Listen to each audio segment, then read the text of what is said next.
నామమునకు మహిమ కలుగును గాక. దేవుని వాక్యం వినిచిన్న ప్రియమైన సహోదరులకు దేవుని నామమున శుభాభివందనములు తెలియచేస్తున్నాను. ఈరోజు వేకుమన్న ఏప్రిల్ 16వ తారీఖుది. నీ యొక్క ఆత్మను పరీక్షించుకొనుము. నాశన పాత్రుడకు పాపపురుషుడు బయలుపడితేనే గాని ఆ దినము రాదు.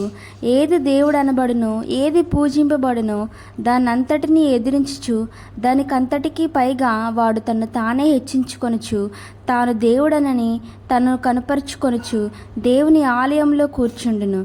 గనుక ఏ విధముగానైనను ఎవ్వడునూ మిమ్మును మోసపరచనీయకుడి. దేవుడు రహస్య రాకడలో సంఘం కొనుపోబడిన తర్వాతే క్రీస్తు విరోధి లేక అంత్యక్రీస్తు శరీరుడుగా బయలుపరచబడినప్పటికీ క్రీస్తు విరోధి ఆత్మ ఇప్పటికే లోకంలో ఉండి క్రియ చేయుచున్నది. ఈ నాశన పుత్రుడు లేక క్రీస్తు విరోధి దేవాలయంలో కూర్చుండి తనను పూజింపవలనని కోరును. మనమే దేవుని ఆలయమై ఉన్నాము. ఈ అంత్యదినములలో క్రీస్తు విరోధి ఆత్మ మనలో ప్రవేశింపకుండునట్లు మనం మిక్కిలి జాగరూకులమై ఉండవలను. క్రీస్తు విరోధి దేవాలయంలో ప్రవేశించినని మనం ఎట్లు తెలుసుకొనగలము? ఒక్కసారి వాడు దేవాలయంలోనికి రాగానే తనను ఆరాధించవలనని, తనను గణపరచవలనని హక్కుగా అడుగును. ఒకవేళ నీవు గౌరవమును, ఘనతను, మహిమను ఇతరుల నుండి హక్కుతో కోరుచున్నావేమో జాగ్రత్త. క్రీస్తు విరోధి ఇదివరకే దేవాలయంలోనున్నాడు.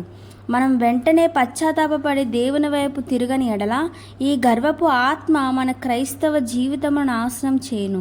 దేవుడు పాపులను లేక వెనుకబడిన వారిని ఎదిరించినట్లు బైబిల్ చెప్పటలేదు, కానీ ఆయన గర్విష్ఠులను ఎదిరించును. దేవుడు అహంకారులను ఎదిరించి దీనులకు కృప అనుగ్రహించును. ఒకవేళ దేవుడు ఒక మనిషిని ఎదిరించినట్లయినా అతని యొక్క అంతిమ గమ్యం ఎట్లుండును?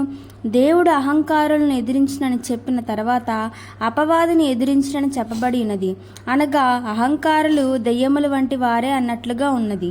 వాస్తవముగా గర్విష్ఠులు ఒక భావనలు అపవాది యొక్క మూర్తిమంతమై ఉన్నారు.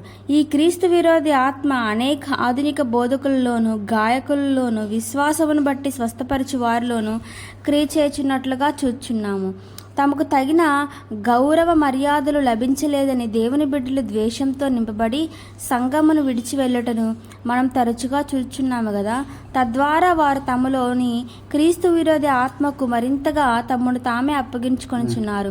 దాని ఫలితముగా వారు తాము నాశనం చేసుకొనుటే గాక ఈ దుష్ట ఆత్మను ఇతరుల్లోనికి ఎక్కించి అనేకులను నాశనమునకు నడిపించుదురు. దాని అంతటిని ఎదిరించుచు దానంతటికి పైగా వాడు తను తానే హెచ్చించుకొనుచు అని చదువుచున్నాము.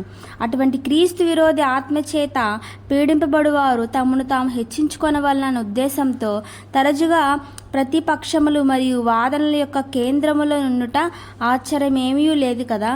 క్రీస్తు విరోధి ఆత్మ తన్ను తాను హెచ్చించుకున్న ఆత్మే ఉన్నది. అయితే క్రీస్తు ఆత్మ తన్ను తాను తగ్గించుకున్న ఆత్మ. నేను తగ్గవలసి ఉన్నది, అతడు ఇతరులు హెచ్చవలసి ఉన్నది. నాకంటే అధికముగా ప్రకాశింపవలని లేక ప్రయోజనపరచబడవలని ఓ చదువరి, ఎటువంటి ఆత్మ నీ జీవితంను ఏలుబడి చేయుచున్నది? క్రీస్తు విరోధి ఆత్మ ఏలుబడి చేయుచున్నదా, లేకపోతే దేవుని ఆత్మ ఏలుబడి చేయుచున్నదా? మనలో ఎప్పుడు దేవుని యొక్క ఆత్మే ఏలుబడి చేయాలి. మనం ఎప్పుడు మనల్ని మనం తగ్గించుకుని జీవిస్తేనే అది దేవుని యొక్క ఆత్మ. దేవుని యొక్క పరిశుద్ధ నామమునకు స్తోత్రం. Praise the lord.